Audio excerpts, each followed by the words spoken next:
Amén, amén. Amén. Le damos un aplauso grande al Señor. Amén. Amén. Pueden tomar sus asientos. Y también hay varios hermanos que se habían anotado que no pueden estar, muchos, algunos están de vacaciones, otros están enfermos y la próxima vez vamos a hacer más. Pero qué lindo que hayan venido. Yo sé que es un esfuerzo el estar aquí durante la semana, pero hay una bendición tremenda, ¿no? Y queremos dar este curso, que lo estamos comenzando, y como dije, ya primeramente queremos darlo a todos los líderes, ya que es una enseñanza, parte de esta enseñanza la estuvimos nosotros dando en los retiros, pero ahora esta enseñanza es completa, es profundizada y primeramente la meta es de este curso que como líderes nosotros podamos crecer en esa libertad. Áreas que quizás a pesar de muchos años de cristianos no nos hemos dado cuenta y donde el Espíritu Santo nos está mostrando, wow, y yo soy el que me incluyo el primero, donde necesitamos crecer en esa libertad, donde el Espíritu Santo quiere obrar. Amén. Me voy a poner, creo que funciona, ¿no funciona?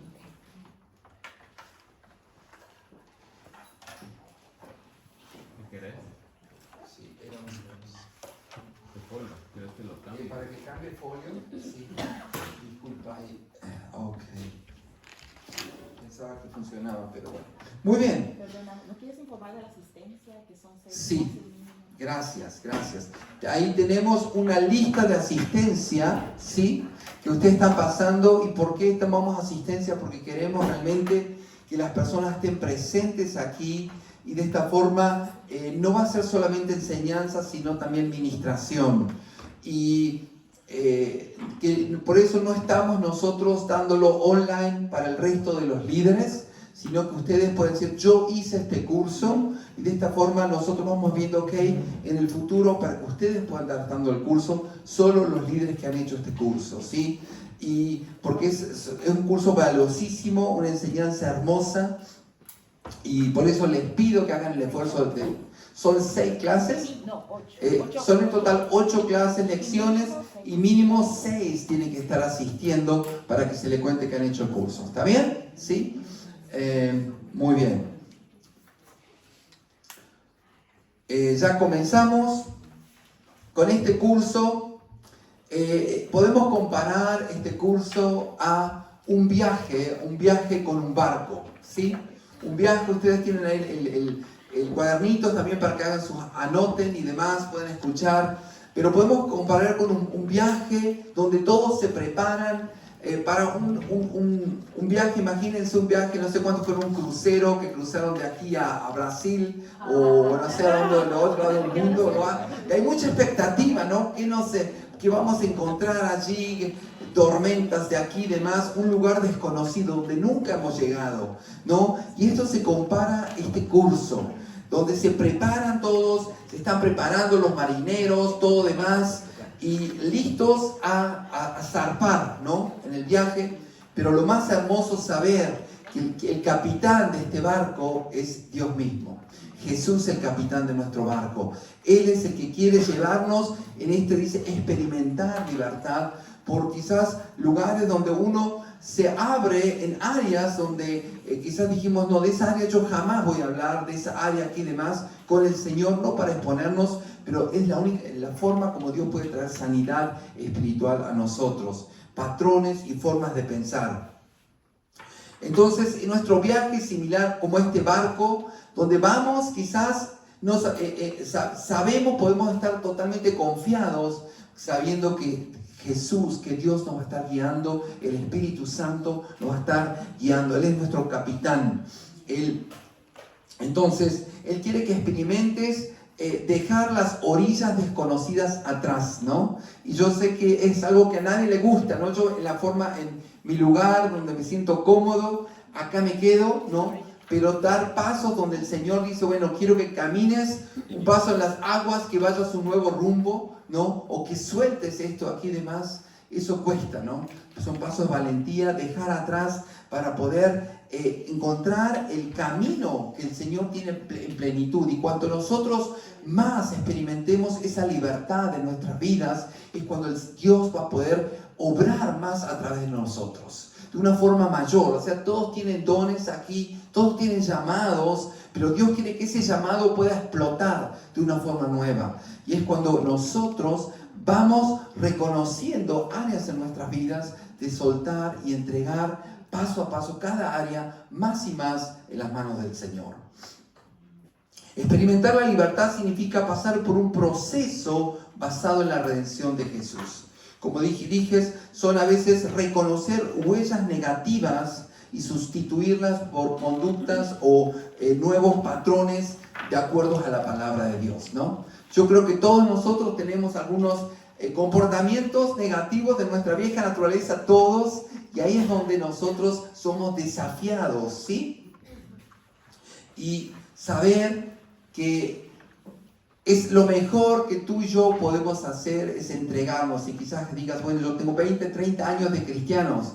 Eso no cuenta, porque el Señor, Él es ilimitado y siempre hay más donde Él nos quiere llevar a una nueva y mayor libertad, mayor presencia de Dios y donde Dios se revela más a nuestras vidas.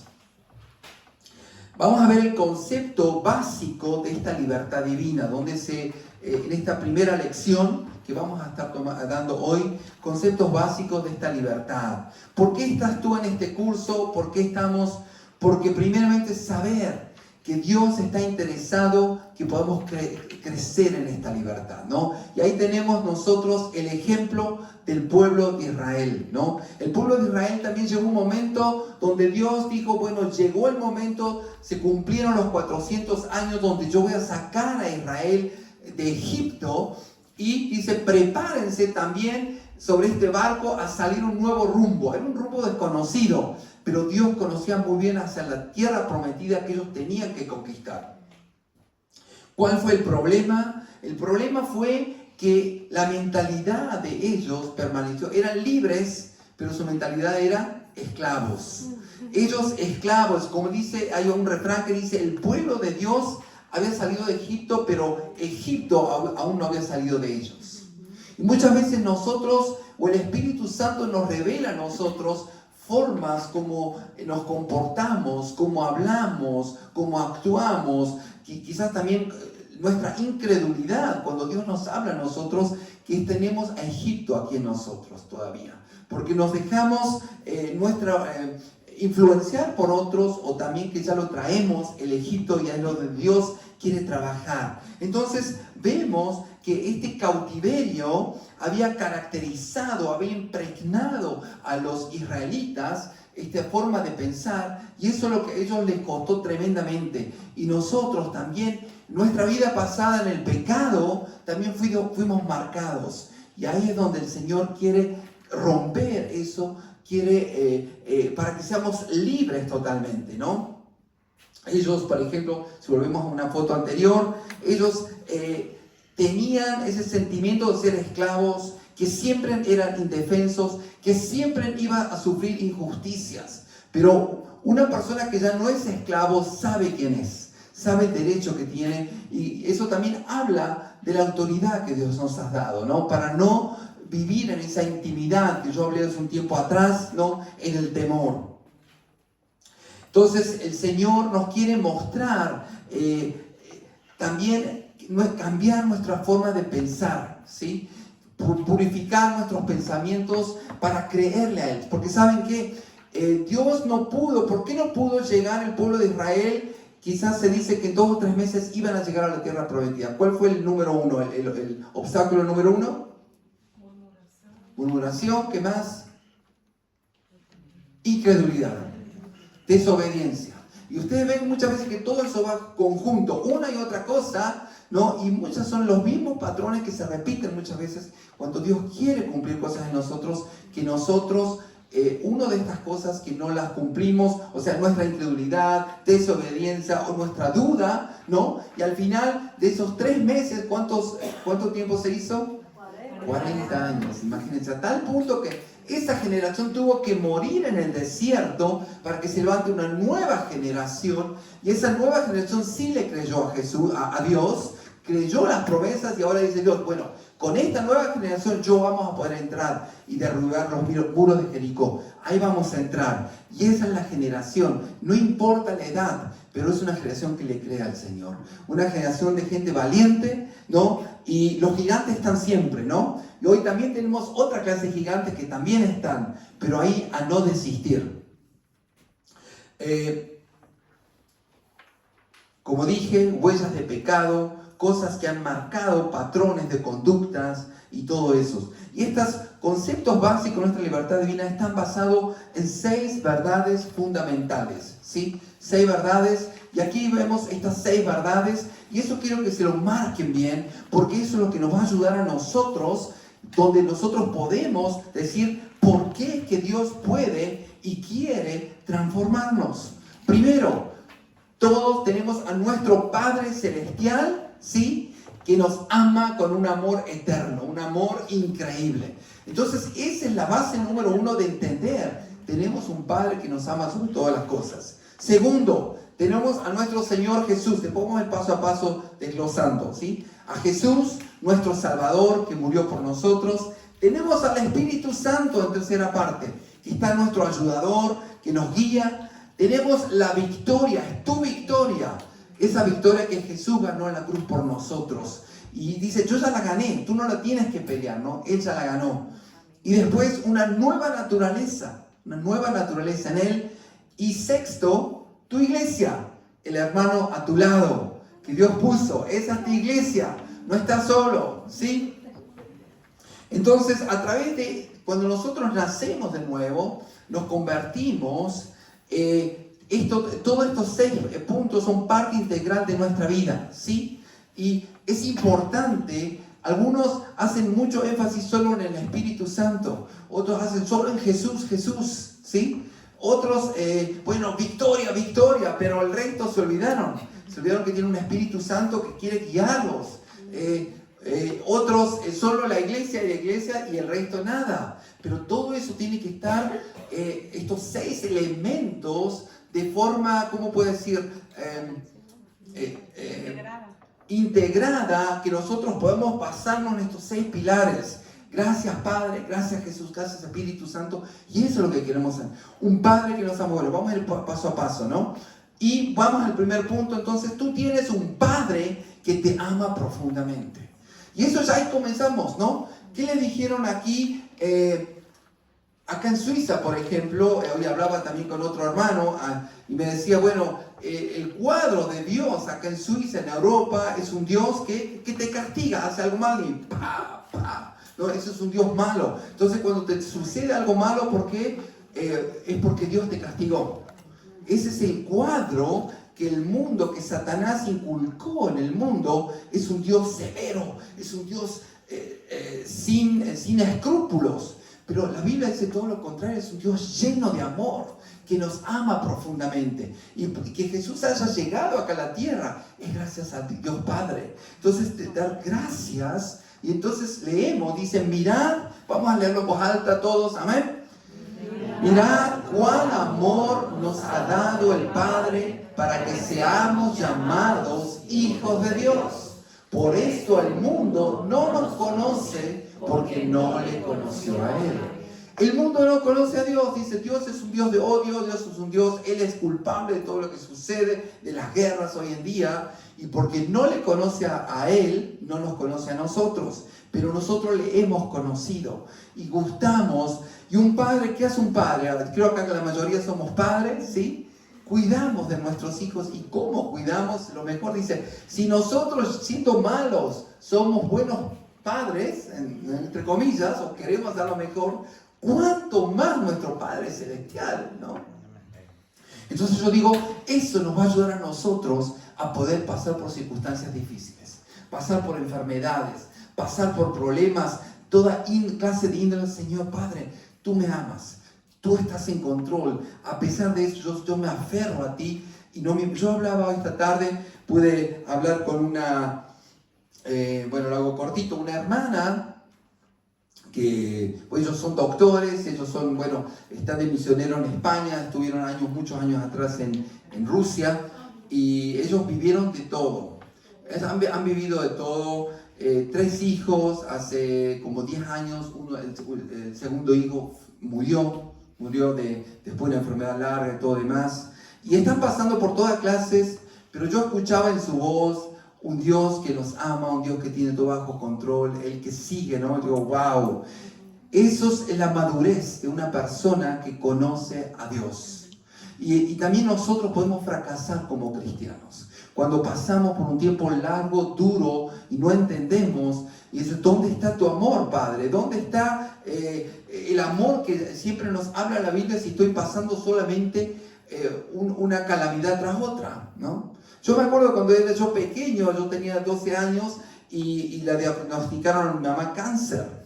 Y después le dijeron, tiene que hacer otra operación, y al final tenía que hacerle 8 operaciones. Y yo me preguntaba, ¿dónde estás, Dios? ¿Por qué nos pasa a nosotros todo eso y a las otras familias? No. Cosas que y eso nos llevó a nosotros toda la vida a aprender a orar. Siempre una y otra forma, y ahí nos decidimos. Y eso fue lo que nos llevó como familia siempre a orar por la salud de mi mamá. Y murió con 84 años. Pero eso fue una y otra, y fue como una, ¿cómo puede decir? Como dice Pablo, el aguijón, ¿no? Porque siempre nos mantenía, ¿no? Porque no sabíamos cuándo mi mamá iba a morir. Porque dice, cuando se le explota un ciste, en 24 horas muere. Y se le explotó uno ya y sobrevivió. Y mi mamá, pasó de todo. Muchas veces ya al borde de la muerte en diferentes etapas. Pero el Señor nos probó a nosotros para buscarle al Señor. Y uno se preguntaba, ¿dónde está tu amor, Señor? ¿No? Pero el entender que Dios nos ama, eso va a fortalecer nuestra identidad espiritual. ¿Sí? Nuestra identidad, sabemos, contra viento, marea, sabemos que Dios nos ama. Sabemos que Dios está en control. Hay muchos hermanos que están enfermos, escucha aquí demás. Tu Dios está en control, ¿no? Y decía esta hermana hoy que vive en España, decía, ¿sabes qué, Amós? Si el Señor nos tiene aquí es porque tiene un propósito todavía. Porque Él tiene un plan a cumplir, por eso estamos acá. Si no, ya nos hubiéramos ido, ¿no? Entonces, que tú puedas decir eso. Si el Señor me puso acá es porque tiene un plan a cumplir. Y yo quiero cumplir ese plan. No quiero estar pasivo esperando volverme viejito, sino, pues yo sé que están sirviendo, ¿no? Pero uno puede también servir pasivamente o servir activamente, ¿no? Y de eso se trata. Entonces, un Padre que nos ama incondicionalmente, grande y fuerte. Y Él lo que quiere, Dios, que confiemos plenamente en Él. La confianza plena, ¿sí?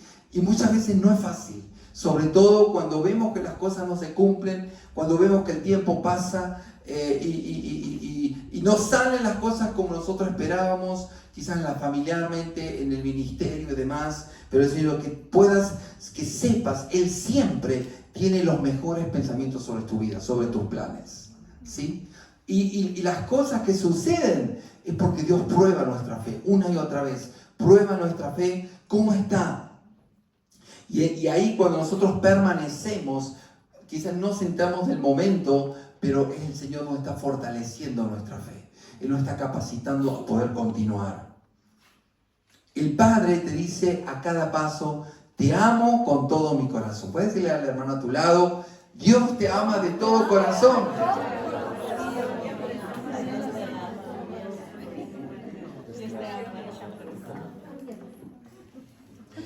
Tenemos un Padre que tiene un amor, porque el amor que trajo Jesús, ¿de dónde lo recibió? Del Padre, ¿no? Decimos Jesús es amor porque Dios es amor. Entonces todo lo que Jesús es, emana del Padre, ¿no? Y a veces solamente ponemos a Jesús, no, es el Padre, que todo Él es el que inició, el que dio el primer paso para que Jesús venga a esta tierra a salvarnos a nosotros, ¿no? Y eso nos va a dar esa seguridad. No importa lo que pueda suceder, pandemias, lo que sea, el Padre está en control. Él está en control de todo, ¿sí? De mi vida. Estoy acá, estamos como sus hijos, como su iglesia. El segundo, tú tienes un nuevo Señor. Jesús es tu Señor. ¿Y qué queremos aquí enfatizar? Nuestra vida va a crecer en esa rapidez de acuerdo a esa convicción interior que tú tengas, ¿sí? De acuerdo a tu convicción interior de quién es Jesús en ti, así vas a crecer. Muchos cristianos dicen, yo ya tengo 20 años en la fe, ¿no? Pero no hay convicción en ellos. Vienen a la iglesia, sirven ahí. Jesús ha quedado como el Salvador, pero no más de eso. Pero tener la convicción de Jesús, ¿qué significa? Que Él es nuestro Señor, ¿sí? Él es nuestro Señor. ¿Qué significa que Él es nuestro Señor? A ver. Él manda. Él manda. Muy bien, ¿qué más? Somos propiedades. Somos propiedades. Somos propiedad de Él. Muy bien. ¿Qué más? El jefe, el amo. El jefe, el amo. Muy bien, muy bien. ¡Wow! Significa mucho, ¿no? El jefe, el amo, acá tenemos versículos, dice, si declaras, Romanos 10:9, abiertamente que Jesús es el Señor y crees en tu corazón que Dios lo levantó de los muertos, serás salvo. Y esa es la oración primera que nosotros declaramos para recibir al Señor y lo tomamos muchas veces de forma liviana. Él es nuestro Señor, sí, pero yo dirijo, guardo que voy, ¿no? Él es el Señor, pero yo hago mis planes, tac, tac, Señor, bendice, ¿no? Bueno, eso es importante que nosotros le enseñemos a nuestra gente también. Yo sé que ustedes lo hacen, pero es para los otros, ¿no? Sí, para la gente que Dios le ha encomendado. Pero muchas veces ese es el cristiano hoy en día. Yo tomo mis decisiones y ahora, Señor, te pido tu bendición, tú tienes que bendecirme, ¿no? Porque yo soy tu hijo, por esto. Eso no es ser Señor. Señor y amo, wow. Señor, ¿qué quieres que tú hagas, no? Señor, no quiero cumplir mi sueño, quiero cumplir tus sueños, ¿no? Y muchas veces es el falso evangelio. Ven a Cristo, Él va a cumplir tus sueños. Mentira. No son los sueños tuyos, porque nuestros sueños que son egoístas. Egoístas. Yo, y después yo, y siempre yo, ¿no? Pero el Señor dice, yo no te traje esta tierra para que vivas para ti mismo, sino para que tú vivas para mí. Porque yo Él nos compró por sangre, por precio de sangre, dio su vida. O sea, una persona que nos compra, Jesús pagó con su propia vida por nosotros. Imaginémonos, y ahí quiero hacer énfasis, si Él pagó, yo pienso que cada cristiano tendremos que ver como una película real cuando Jesús fue crucificado. Y si veríamos eso, nunca cambiaría nuestra forma de pensar, ¿no? Jesús, tú pagaste, tú diste tu vida, sangraste por mí, por amor a mí.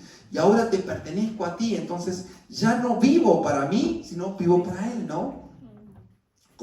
Entonces, el Señor, ¿por qué es tan importante? Es, como dijimos, propio dueño. ¿Qué más tenemos? Vivían en pecado, igual que el resto, dice Efesios, de la gente, obedeciendo al diablo, el líder de los poderes del mundo invisible, quien es el espíritu que actúa en el corazón de los que se niegan a obedecer a Dios. Así vive el mundo. ¿Son dueños de quién? Del diablo, ¿no? Viviendo en sus propios placeres, obedeciendo al diablo, ¿no? Y el diablo los dirige, ¿no? Porque se niegan a obedecer a Dios. Pero ahí es donde el Señor nos llama, que podamos salir de este sistema, de este mundo, y que podamos realmente enfocarnos, Señor, si tú eres mi Señor, tú eres quien gobierna mi vida. En el Imperio Romano, ¿se acuerdan cómo le decían a los emperadores? Él es el Señor, el Quiros, ¿no? El Quiros es lo máximo. Y ahí es donde tuvieron los primeros cristianos problemas con el Imperio Romano, porque los cristianos decían, Jesús es nuestro Señor. Y venía el emperador romano diciendo, yo soy el Señor de ustedes y de todo el mundo, yo soy el Dios. Y por eso los llevaban, los mataban, los quemaban, los encarcelaban y demás, ¿no? Pero el entender es, tú y yo necesitamos su gobierno, su guía y su autoridad en esta vida, ¿sí? Cuanto más entendamos cuántas tinieblas hay en este mundo, vamos a entender también cuánto necesitamos su gobierno sobre nuestras vidas, su guía, que Él sea el Señor de todos. Y yo pienso el Señor es al mismo tiempo una protección a nuestro alrededor. Él cuida de nosotros. Cuando nosotros más Dice, no hay lugar más seguro que estar ¿dónde? En la voluntad del Señor, ¿no? No importa si estás en China, Rusia, en qué sé yo, Norcorea, donde sea, pero si tú estás en la voluntad del Señor es el lugar más seguro. Entonces, lamentablemente, esta libertad que Dios nos ha dado, el cristiano la mal usa de esta libertad. Ya no viviendo para Jesús, sino para uno mismo, ¿sí? Y por eso que estas personas no se pueden desarrollar espiritualmente. O sea, Jesús nos compró, nos dio libertad, pero ¿qué hacemos con esa libertad? ¿La usamos para servir al Señor o la uso para mí mismo? Yo la puedo usar para mí mismo, pero el problema es que no voy a crecer espiritualmente. No voy a madurar, porque estoy viviendo para mí, porque yo soy mi propio Rey y Señor. Vivir con Cristo significa entregarse por completo al amor de Jesús. ¡Wow! Hablamos del amor del Padre, pero es entregar. Señor, me entrego a tu amor. Sé, Jesús, así como tú te entregaste a mí por amor, yo me entrego a ti por amor. ¿Sí? Y no es yo tengo que hacerlo porque soy cristiano, porque acá tenemos agua. Si quiere alguien agua, puede buscar aquí, podemos repartir un poquito. Sí, ¿quiere alguien agua? Un poquito fría. Yo sé que un poquito seco. Muchas gracias. Sí. Y entregarnos al amor de Jesús. El Espíritu Santo quiere no solamente que nos demos cuenta que solo así vamos a poder, el Señor va a poder cambiar nuestras vidas, pero también, sobre todo, traer sanidad a nosotros. Cuando tú y yo